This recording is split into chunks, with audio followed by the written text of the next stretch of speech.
Hello नमस्कार दोस्तों। Welcome back my official YouTube channel law with Ronit. दोस्तों आप सभी का इस यूट्यूब चैनल पे स्वागत है। साथियों एक नए वीडियो और एक नए अपडेट के साथ आ रहे हैं जो कि Allahabad high court law trainee से रिलेटेड है। जी हाँ साथियों, ये यहाँ पे जो स्क्रीनिंग टेस्ट कंडक्ट होने वाला है उसी स्क्रीनिंग टेस्ट को ध्यान में रखते हुए आज हम आप लोगों के लिए एस्से लेकर के आए हैं और एस्से का ये पार्ट 2 लेकर के आए हैं जो कि हिंदी लैंग्वेज में होने वाला है एस्से। साथियों आइए इस एस्से को सॉल्व करते हैं, देखते हैं किस टॉपिक पे ये एस्से आप लोगों के लिए मैं लिख करके लेकर के आया हूँ। तो ये जो आज एस्से आया है साथियों, ये हिंदी निबंध है और किस पे है, ये शिक्षा का अधिकार, राइट टू एजुकेशन से ये रिलेटेड है। जब आप लॉ ट्रेनी का अपना स्क्रीनिंग टेस्ट देने जाएंगे, मीन्स की अपना एग्जामिनेशन देने जाएंगे, तो वहाँ पे इसी टाइप के आपको टॉपिक्स प्रोवाइड किए जाएंगे और इन्हीं सभी टॉपिक्स पे आपको क्या करना होगा, एक अच्छा सा एस्से फ्रेम करना होगा।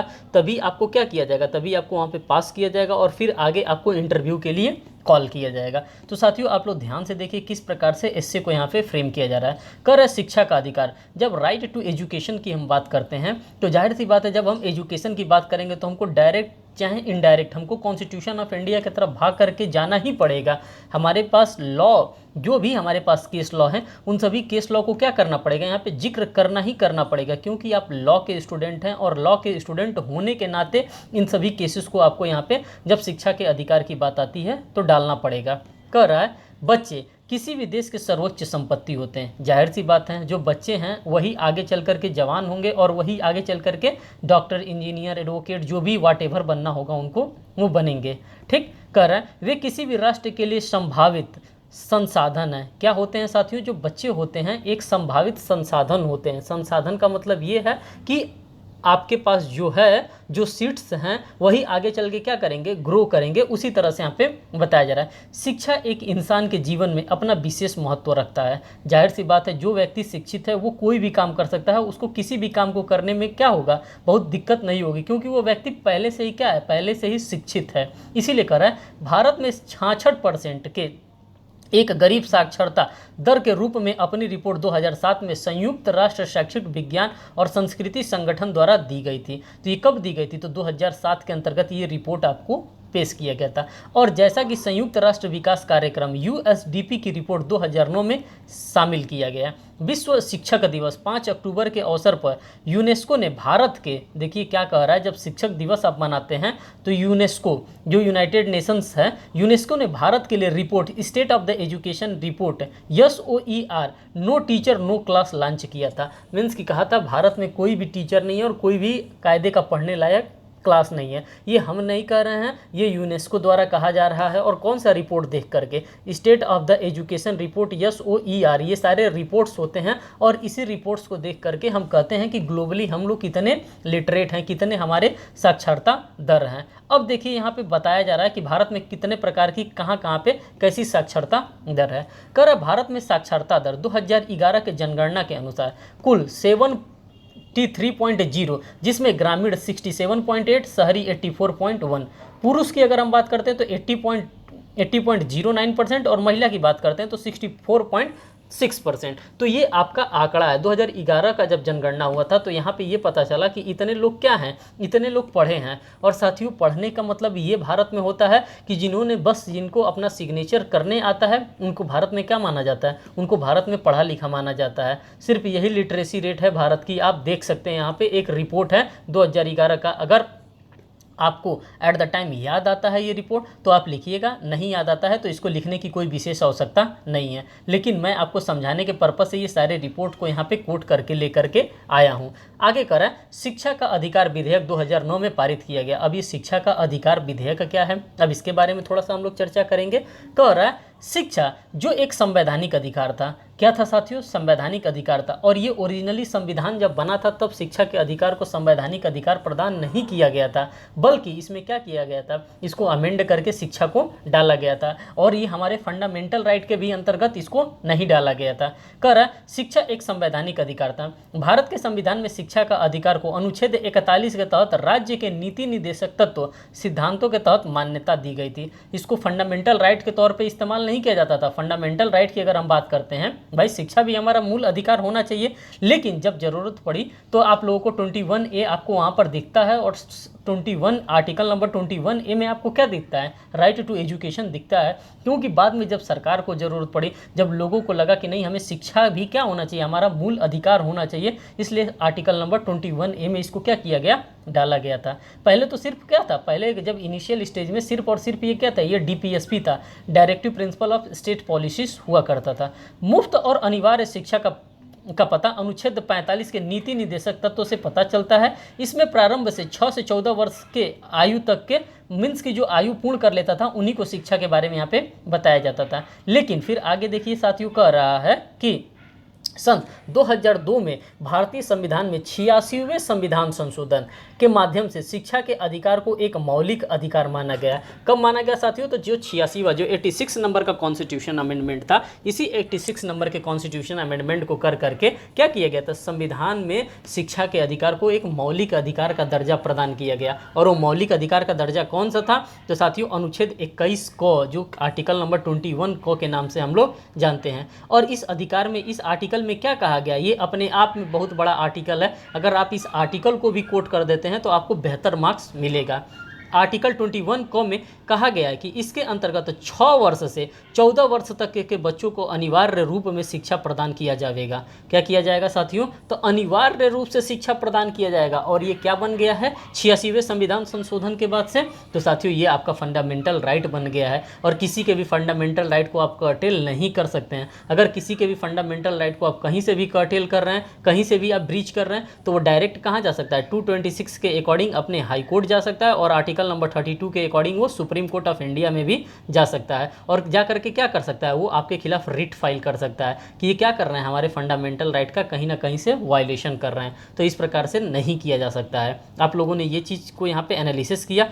आगे कह रहा है साथियों कि अनिवार्य रूप में शिक्षा प्रदान किया जाएगा। कर इस अधिकार को व्यवहारिक रूप देने के लिए संसद ने निःशुल्क एवं अनिवार्य शिक्षा अनिवार्य 2009 पारित किया गया। क्या पारित किया गया, इसको मूर्त रूप देने के लिए निःशुल्क एवं अनिवार्य शिक्षा अधिनियम पारित किया गया। कब पारित किया गया था, 2009 के अंतर्गत ये पारित किया गया था, जो 1 अप्रैल 2010 से क्या हो गया, तो 1 अप्रैल 2010 से लागू हो गया था। आगे कर क्षेत्रीय सरकारों, अधिकारियों तथा अभिभावकों का यह भी दायित्व है कि वे बच्चों को मुफ्त और अनिवार्य शिक्षा दिलाने के लिए आगे बढ़ें और इस योजना को लागू करने के लिए उचित प्रबंध करें।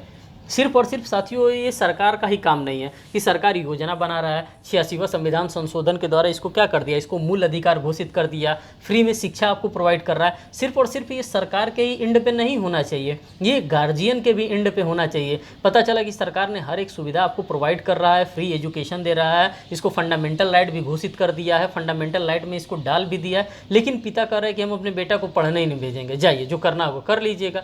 तो नहीं, ऐसा नहीं कर सकता है पिता। इसलिए नहीं कर सकता है क्योंकि पिता के ऊपर भी एक फंडामेंटल राइट से एक लीगल ऑब्लिगेशंस पैदा हो जाता है कि नहीं, आपको अपने पुत्र को क्या करना है, अनिवार्य रूप से शिक्षा के लिए भेजना ही भेजना है। और ये सारी बात आप क्या करेंगे, आप अपने एस्से में अगर हिंदी में लिखते हैं तो भी लिखेंगे और इंग्लिश में लिखते हैं तो भी लिखेंगे। ये सारी बात आपको क्या करना होगा, अपने एस्से में लिखना होगा।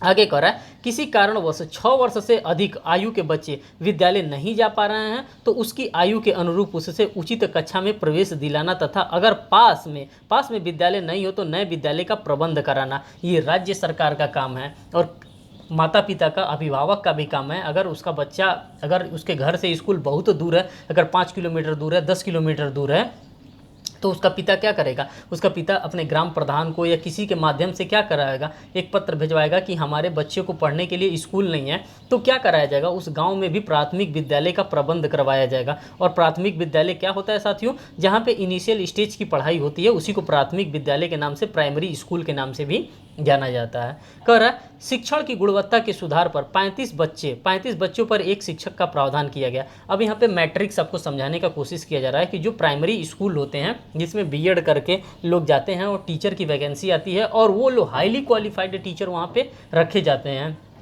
वही कह रहा है कि 35 बच्चों पर एक शिक्षक को क्या रखा गया है, एक शिक्षक को रखा गया है। अब आप देखिए कि कितने सरकारी स्कूल में कितने मास्टर हैं और प्राइवेट स्कूल में कितने मास्टर हैं, सरकारी स्कूल में कितने बच्चे हैं और प्राइवेट स्कूल में कितने बच्चे हैं। ये हम नहीं, ये आपकी रिपोर्ट कर रही है, कह रहा है शिक्षा की गुणवत्ता के सुधार पर 35 बच्चों पर एक शिक्षक का प्रावधान रखा गया। आप प्राइवेट स्कूल को देखेंगे तो 50-50 बच्चों को एक एक क्लास में भर कर रखते हैं, 70-70 स्टूडेंट्स को एक क्लास में रखते हैं। लेकिन यही जब हम प्राइमरी की बात करते हैं तो 35 तो कम, वहाँ पे 25 बच्चे जल्दी आपको देखने के लिए एक क्लास में नहीं मिलते हैं, जहाँ पे हाईली क्वालिफाइड टीचर रखे जाते हैं। अगर हम प्राइमरी स्कूल की बात करते हैं तो वहाँ पे हाईली क्वालिफाइड टीचर रखे जाते हैं साथियों। तो ये सारी चीज़ों को आपको क्या करना है, by the time being analysis करते हुए चलना है। इसी प्रकार निजी विद्यालयों में भी कक्षा एक से प्रवेश के समय आर्थिक रूप से कमजोर समुदाय के बच्चों को 25% आरक्षण का प्रावधान भी सुनिश्चित किया गया था। किस समय किया गया था साथियों, तो जो आर्थिक रूप से कमजोर, जिसको EWS के नाम से हम लोग जानते हैं, इकोनॉमिक वीकर सेक्शंस के नाम से जानते हैं, उसको 25% आरक्षण प्रदान करने की बात भी कही गई है। कह रहा है इसमें इस पूर्ण अधिनियम को लागू करने के लिए कुछ उत्तरदायित्वों का विभाजन भी किया गया है। अब कौन कौन से उत्तरदायित्व हैं, इन उत्तरदायित्वों को भी आप देख लीजिए। हर एक चीज़ जो ज़रूरत की चीज़ें हैं आपके एस्से के लिए, उन सभी चीज़ों को मैंने यहाँ पे कोट किया है। कोई ऐसा चीज़ नहीं है जो कि मैंने कोट ना किया हो जो कि आपके एग्जामिनेशन के लिए रेलिवेंट हो। कह रहा है स्थानीय अधिकारी तथा माता पिता का दायित्व। अब स्थानीय अधिकारी जो वहाँ पर लोकल अथॉरिटी है, जो लोकल वहाँ पे बॉडी है, और आपके माता पिता की क्या जिम्मेदारी होती है। कह रहा है इस अधिनियम के प्रावधानों के अंतर्गत सरकार और स्थानीय अपने अपने क्षेत्र के अधीन जिन स्थानों पर विद्यालय नहीं है वहाँ 8 वर्ष के अंदर विद्यालय की क्या करेंगे, विद्यालय की स्थापना करेंगे। जहाँ पर भी, जिस जगह पे भी विद्यालय नहीं है, किसकी अथॉरिटी है, तो जो स्थानीय, जो लोकल गवर्नेंस है, वहाँ पे लोकल गवर्नेंस का ये काम होगा कि क्या करेगा, 8 वर्ष के भीतर अगर लगता है किसी ने भी वहाँ पे कंप्लेन किया है या किसी ने भी डिमांड की है तो 8 वर्ष के भीतर क्या किया जाएगा, वहाँ पे एक विद्यालय का स्थापना किया जाएगा, मीन्स कि विद्यालय को स्थापित किया जाएगा। साथ ही साथ करा धारा 10 के अंतर्गत माता पिता अपने बच्चे को नज़दीकी विद्यालय में प्राथमिक शिक्षा उपलब्ध करवाएंगे। कौन करवाएगा, तो ये माता पिता के ऊपर भी ऑब्लिगेशंस होता है, माता पिता के ऊपर भी ड्यूटी होता है कि वो अपने बच्चे को अच्छे से अच्छे तरह से क्या करेंगे, स्कूल भेजेंगे और डेली भेजेंगे। भले ही वो प्राइमरी में ही भेज रहे हैं लेकिन उस बच्चे को क्या करेंगे, डेली भेजेंगे। अब साथियों आगे देखिए केंद्र सरकार के दायित्व। अब केंद्र सरकार के क्या क्या दायित्व होते हैं, फिर हम देखेंगे राज्य सरकार के क्या क्या दायित्व होते हैं शिक्षा को लेकर के। करा केंद्र सरकार के दायित्व, बच्चों का चौमुखी विकास हो। जाहिर सी बात है, बच्चे ही हमारे देश की संपत्ति हैं। अगर बच्चे ही अनपढ़ रहेंगे, बच्चे ही नहीं पढ़े लिखे रहेंगे, बच्चे ही लिटरेट नहीं रहेंगे, इलिटरेट रहेंगे, तो फिर हमारे देश का, हमारे समाज का, हमारे गली का, हमारे मोहल्ले का विकास कैसे होगा। इसीलिए केंद्र सरकार भी चाहती है कि बच्चों का क्या हो, मीन्स की चौमुखी विकास हो। सेकंड पॉइंट में कह रहा है संवैधानिक मूल्यों का भी विकास हो। ये नहीं कि सिर्फ और सिर्फ बच्चों का ही विकास हो। जब बच्चे जाएंगे, जो आर्टिकल नंबर 21A आपको प्रोवाइड किया गया, राइट टू एजुकेशन की बात कर रहा है, ये भी क्या होगा, ये भी धीरे धीरे विकास करेगा और इसकी भी गरिमा बरकरार रखेगी। थर्ड पॉइंट में कह रहा है जहाँ तक हो सके मातृभाषा में शिक्षा दिया जाएगा। मातृभाषा का मतलब अगर आप हिंदी भाषी क्षेत्र में हैं तो हिंदी में आपको शिक्षा दिया जाएगा, अगर आप तमिल पढ़ना चाहते हैं, तमिल एरिया में हैं तो तमिल शिक्षा दिया जाएगा। जो आपका लोकल लैंग्वेजेस होगा, जो आपका मदर टंग होगा, उसी मदर टंग में क्या किया जाएगा, ये केंद्र सरकार का दायित्व है कि आपको उसी लैंग्वेजेस में आपको नॉलेज प्रोवाइड किया जाएगा।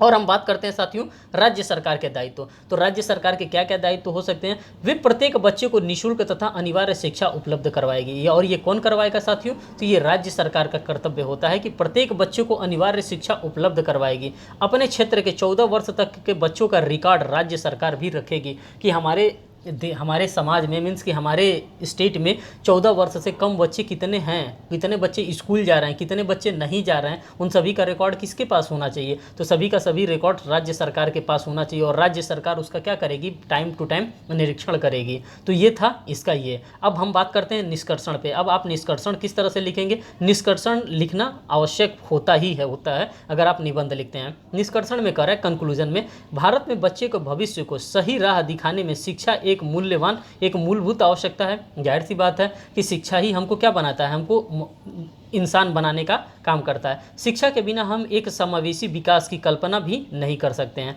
जाहिर सी बात है कि हम विकास की कल्पना कर ही नहीं सकते हैं। इसलिए राज्य सरकार और केंद्र सरकार के द्वारा शिक्षा पर अलग से बजट पेश किया जाता है। आप लोगों को पता होना चाहिए कि शिक्षा पे क्या किया जाता है, अलग से एक बजट को पेश किया जाता है। अगर हम केंद्र सरकार की बात करते हैं तो भी और राज्य सरकार की बात करते हैं तो भी। इसलिए शिक्षा पे ज़्यादा फोकस्ड किया जा रहा है, इसलिए शिक्षा पे ज़्यादा खर्च किया जा रहा है, क्योंकि यही एक क्षेत्र है, यही एक मार्ग है जो कि आपको क्या करेगा, जो कि आपको आगे बढ़ाने का काम करेगा। और यहीं से सारी चीज़ों का क्या होता है, विकास होता है। जब आप शिक्षित होंगे, जब आपके समाज का बच्चा शिक्षित होगा, तो भी आपका देश, आपका मोहल्ला, आपका गांव, आपका शहर क्या करेगा, विकास करेगा। तो साथियों, अगर आप चाहते हैं कि इसमें और भी कुछ डालेंगे तो आप इसमें केस लॉ भी डाल सकते हैं। मोहिनी जैन का भी केस लॉ डाल सकते हैं, क्योंकि वो भी शिक्षा से रिलेटेड है। और भी तमाम तरह के केस लॉ हैं, आप इन केस लॉ को भी क्या कर सकते हैं, बाय द टाइमिंग धीरे धीरे आप यहाँ पे कोट कर सकते हैं। जितना पॉसिबल हो सका उतना मैंने आपको कराया। साथियों, अगर आप लोग का पॉजिटिवली मोटिवेशन आता है तो और भी मैं इससे लेकर के आपके लिए आऊँगा।